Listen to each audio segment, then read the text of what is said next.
Welcome to this explainer, researchers and seekers. Today, we're opening up a very specific and honestly incredibly atmospheric chapter of esoteric study. We are stepping right into the dark fantasy realm of the Qliphoth, specifically the seventh Qliphah known as A'arab Zaraq. Now, if you're just beginning to study this path, you really need to understand right out of the gate that this is not some realm of gentle enlightenment. No, this is a domain of profound transformation, unbridled, turbulent passion, and ultimately, ego death. It's literally about breaking down exactly what you thought you were, just to reveal what you might become. Okay, let's dive into this. The ravens of dispersion will show the way to where there is no return. This powerful quote right from our source material just perfectly captures the essence of descending into this specific sphere. You see, A'arab Zaraq actually translates to the ravens of dispersion or ravens of death. It's the domain ruled by the archdemon Baal Tzelmoth. And when you engage with these energies, you're basically asking to be scattered. You're asking to have the rigid structures of your everyday reality completely dismantled so you can cross a threshold from which you literally cannot return as the exact same person. It's a complete metaphysical point of no return. To navigate this chaotic realm, we're going to keep things highly organized with a strict agenda. First, we'll map out the seeker's path. Second, we'll organize the emissary task groups. Third, we'll break down the nature of the six forces. And fourth, we'll outline a practical attunement meditation. And this brilliantly illustrates the Qliphothic tree. It's this multi-layered, esoteric map of the anti-cosmic forces.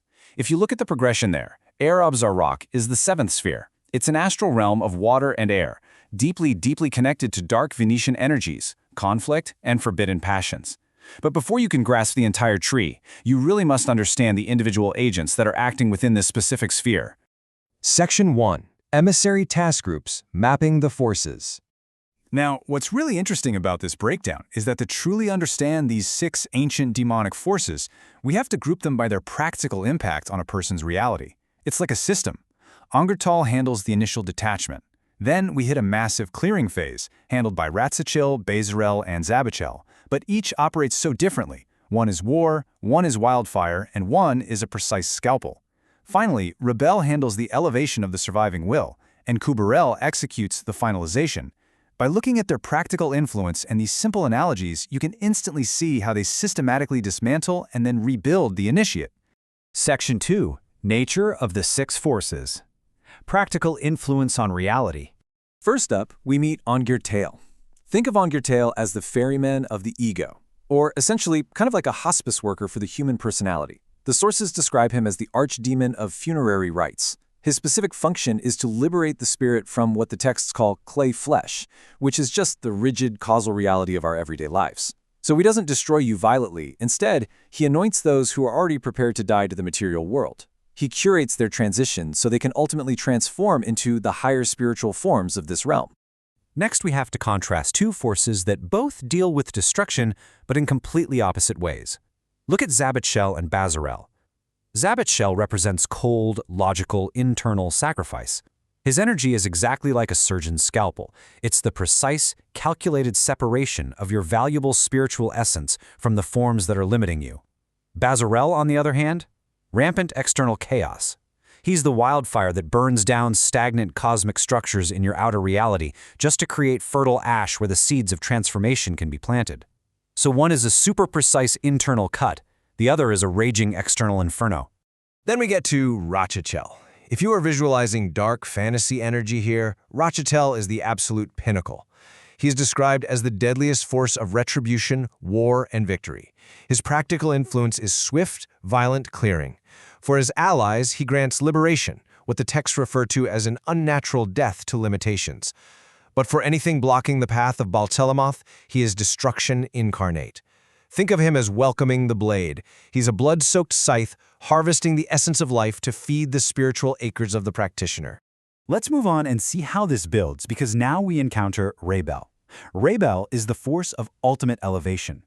Unlike the swift clearing of the others we just talked about, Rebel is the slow, grueling crucible that grants mastery over the self. The source material actually uses a brilliant metaphor here. Rebel is the force that rewards the intense sacrifice and hard work of the initiate by taking their painful crown of thorns and transmuting it into a golden crown illuminated by the black sun.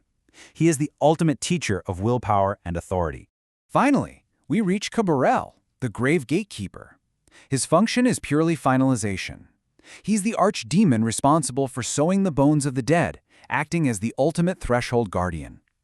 Once the ego is dismantled, the forms destroyed, and the will elevated, Kabbalah is the one who physically pushes the initiate through the grave gates.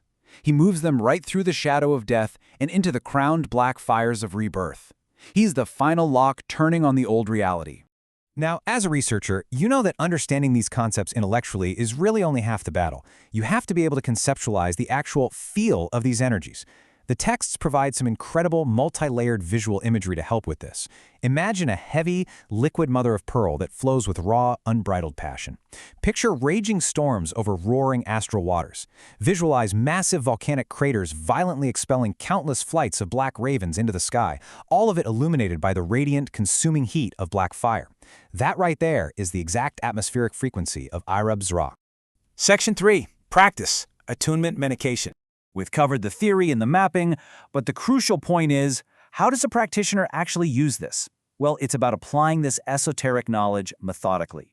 Step 1 begins with silent tuning, tracing the pathways of the Qliphoth in your mind. In Step 2, you actively build the visual image structure of the specific emissary you're focusing on, using those vivid visual analogies we just discussed. Step 3 is the activation, chanting the specific formula invoking all 6 forces to open the gates in the name of Baal Tzelmoth.